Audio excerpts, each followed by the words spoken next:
안녕하세요. 엄스쿨 매일 성경 읽기 사도행전 말씀 묵상 함께하고 있습니다. 이제 오늘은 38번째 내용입니다. 이제 거의 끝이 보입니다. 사도행전 24장인데요. 불의한 세상에서 교회가 또 하나님의 기별자들이 전해야 될 그 기별이 무엇인지 좀 생각해 보고 싶습니다. 특별히 바울이 기별자이지요. 사도행전은 언행전, 설교입니다. 여기도 설교입니다. 그래서 우리가 그 기별이 뭔지 좀 생각해 보는 것 의미 있다고 여겨집니다.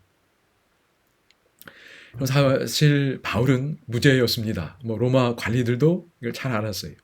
예를 들어서 사도행전 23장 29절에 보면 이렇게 천부장이 뭐라고 편지하지요? 고발하는 것 봤더니 이 이스라엘의 유대의 율법 문제에 관한 것뿐이고, 그러니까 신학적인 논쟁이라는 겁니다.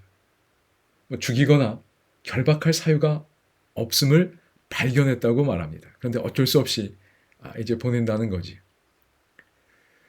여러분, 바울이 무죄한데 마치 죄수처럼 지금 잡혀서 보내고 있습니다. 그런데 왜 이런 시간들을 보내게 됐을까? 여러 이유가 있지요. 그런데 그런 여러 우연한 일들 속에서도 변하지 않는 하나님의 섭리 가운데 하나는 여기 사도행전 9장 15절 16절에서 찾을 수 있습니다. 여기 보면 하나님께서 바울을 부르실 때에 그를 택한 목적이 여기 나오지요.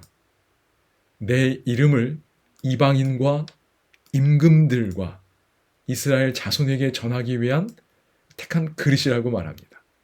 그리고 내 이름을 위하여 그분의 이름을 증거하는 일에 얼마나 고난을 받아야 할지를 보이겠다고 이야기하셨습니다. 아나니아에게 하는 이야기 중에 언급이 됩니다. 여기 보면 예수님의 이름을 누구에게 전해야 돼요? 임금들, 세상의 통치자들에게도 전해야 됩니다. 그래서 이런 과정 속에서 바울은 여러 세상의 통치자들에게 복음을 전합니다. 그분의 이름을 전합니다. 오늘도 그런 장면들을 이 본문에서 볼 수 있습니다. 바울이 어떤 기별을 전하는지 좀 같이 그걸 중심으로 살펴보겠습니다. 24장은 이렇게 크게 세 부분으로 좀 나눌 수 있을 것 같아요. 여기 첫 번째 부분은 어떤 내용일까요?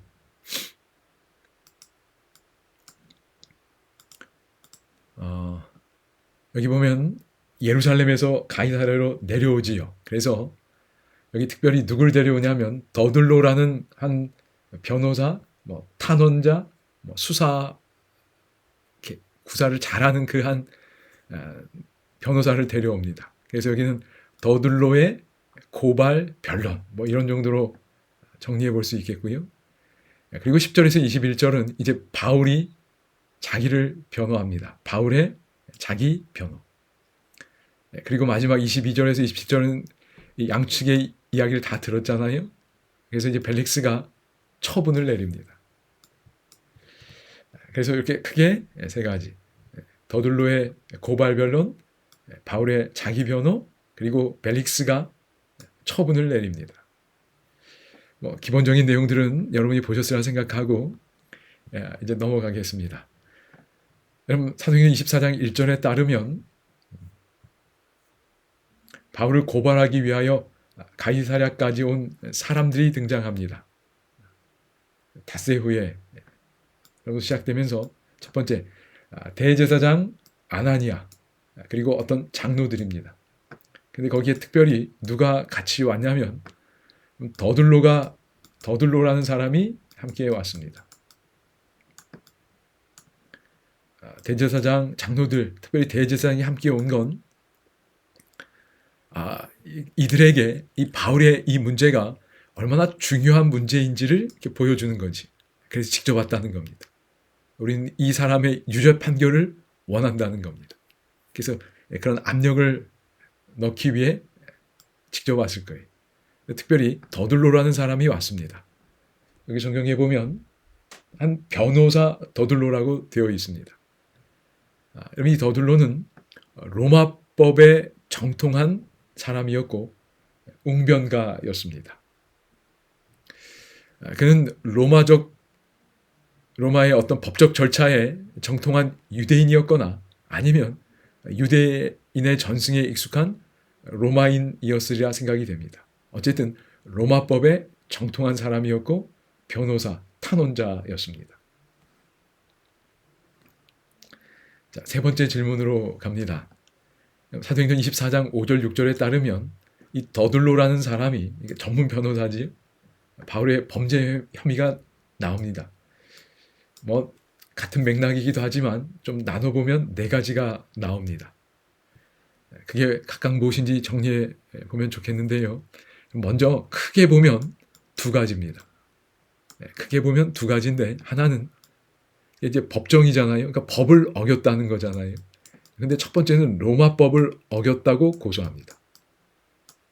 또 하나는 로마법뿐만 아니라 유대의 종교법을 어겼다고 또 고소하는 거예요. 유대 종교법.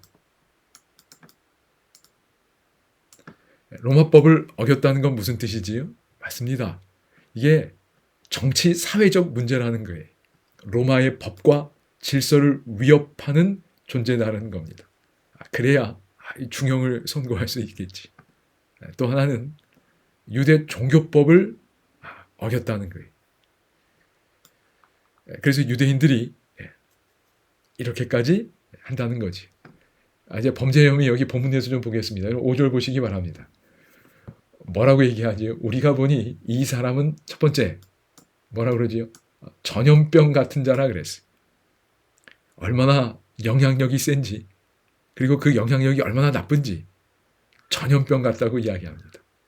그래서 이 로마 사회를 이렇게 병들게 하는 자라는 거예요. 해악을 끼치는 존재라는 겁니다. 전염병 같은 자. 그리고 두 번째 뭐라고 하지요? 천하에 흩어진 유대인을 다 소요하게 하는 자요. 다 어떤 뭐랄까요? 소동이 일어나게 하는 겁니다.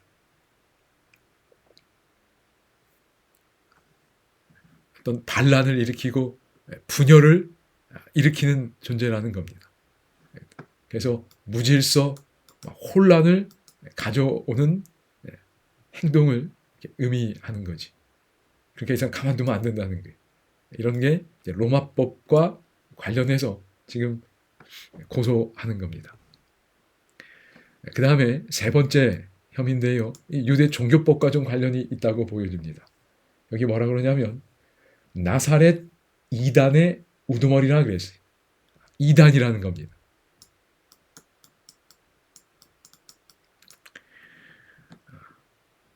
여러분 다시 말해 바울이 전하는 종교 가르침은 유대교를 배반했다는 겁니다. 그런데 이와 관련된 논쟁이 있지요. 이게 배반한 게 아니라 바울은 구약을 온전히 따른 거라고 이야기합니다. 이거 좀 이따 보겠습니다. 그리고 네 번째 뭐라고 하지요? 그가 또 성전을 더럽게 하려 함으로 우리가 잡았다고 얘기합니다. 뭐를 더럽혔다고요? 성전을 더럽혔다는 겁니다. 여러분 유대인에게 성전은 뭐 핵심입니다. 근본 토대지요. 근데 그 성전을 더럽히고 무시함으로써 유대교의 근간을 흔들었다는 주장입니다. 이렇게 네 가지를 혐의를 제기하고 있습니다. 그러나 구체적인 어떤 증거나 논증이 사실은 제시되지 못하고 있습니다. 이제 바울의 자기 변호를 좀 들어보겠습니다. 그럼 바울의 요점이 무엇이었을까요? 10절에 보면 이제 총독이 바울에게 말하라고 합니다. 그래서 11절에 보면 이렇게 얘기합니다. 당신이 아실 수 있는 바와 같이 내가 예루살렘에 예배하러 올라간 지 얼마밖에 안 됐다고 하지요? 첫 번째 바울이 강조하는 건 12일밖에 안 됐다. 12이틀밖에 안 되었다는 겁니다. 12절 그동안에 내가 누구와 변론하거나 무리를 소동하게 하는 걸 아무도 보지 못했다. 그런 일 없었다는 거예요. 10일이라는 짧은 시간밖에 없었다는 겁니다. 뭐 소동을 일으키고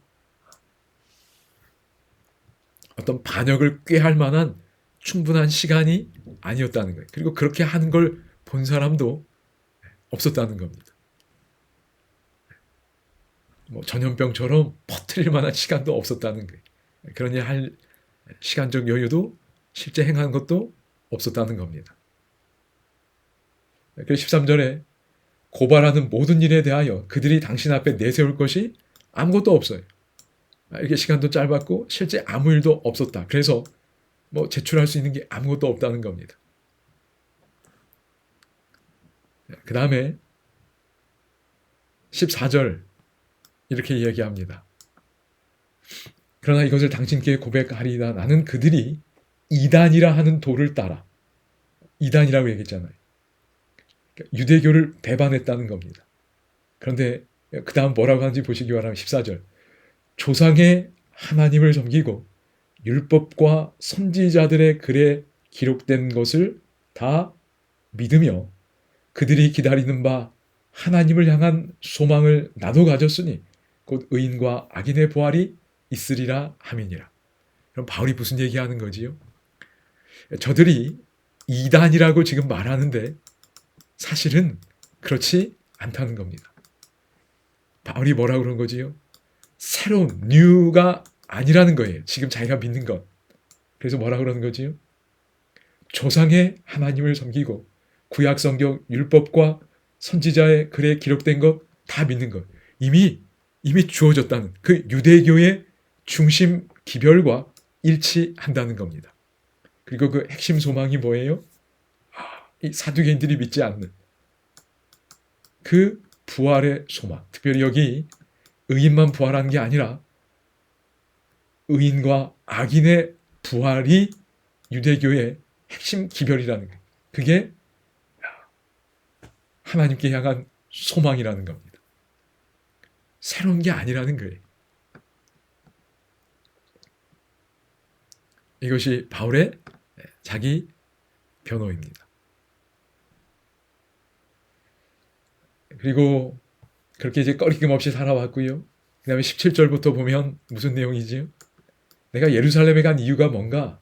민족을 구제할 그 재물을 가지고 모은 그 연금을 가지고 갔다는 거예요. 그리고 뭐 18절부터 보면 뭐 결례를 행하였고 모임도 없고 소동도 없었다고 이야기합니다. 그리고 그냥 성전에 있었어요. 그렇지요?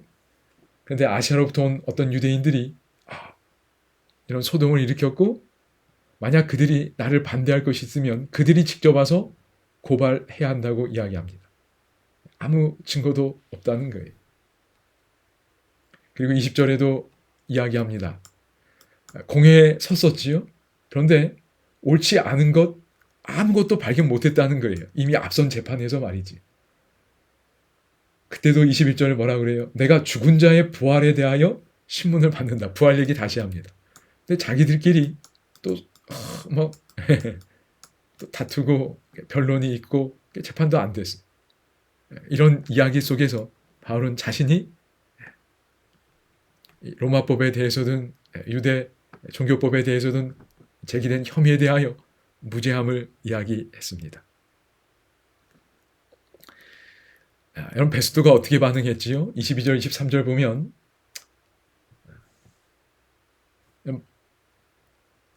판결을 연기합니다. 여기 뭐라 그래요? 연기하여 이르되 그랬어요. 지금 재판 결과 내리지 않은 겁니다. 그리고 핑계는 뭐지요? 천부장 루시아가 내려오거든 너희 일을 처결하리라. 그냥 핑계 대는 거지요. 여러분 사도행전에 보면 이렇게 기록하고 있습니다. 칭찬에 대한 애착심과 승진에 대한 욕망의 지배를 받았다. 유대인들의 칭찬 그리고 승진에 대한 욕망이 이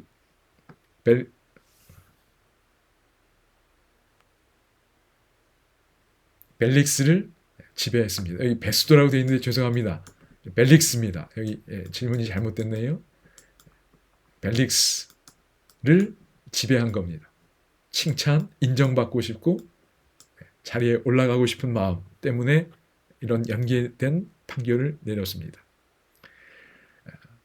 유대인의 기분을 상하게 할지 모른다는 두려움 때문에 그가 무죄한 것으로 아는 사람에게 공의를 행하지 못했습니다. 자, 6번 마지막 질문입니다.